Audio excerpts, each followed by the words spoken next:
ఖ్యాతి పొందుతున్న మన తెలుగుని, తెలుగుతనాన్ని, తెలుగు సినిమాల్ని కాపాడే దిశగా మీరు ఉన్నారు. అది కొనసాగించే దిశగా మీ యొక్క చర్యలు కొనసాగాలి. అందులో భాగంగా ఇండస్ట్రీ వైపు చల్లని చూపు చూడాలి అని మీరు తల్లి లాంటి పొజిషన్లో ఉన్నారు కాబట్టి మిమ్మల్ని చేతులు జోడించి అడుగుతున్నామండి.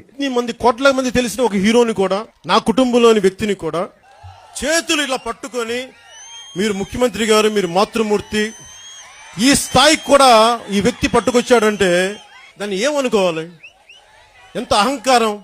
ఒక చిన్న షాపు పెట్టుకున్న మురళి దగ్గర నుంచి ఒక పెద్ద స్థాయికి వెళ్ళిపోయి ఒకప్పుడు ముఖ్యమంత్రిగా, ఉమ్మడి రాష్ట్రానికే ముఖ్యమంత్రిగా చూద్దాం అనుకున్న వ్యక్తిని కూడా నువ్వు చేతులు జోడించి నా దగ్గర ఇలా కూర్చొని ఉండాల్సిందే అన్న ఆధిపత్యపు ధోరణి చూపిస్తే ఇదేం సూచిస్తుంది?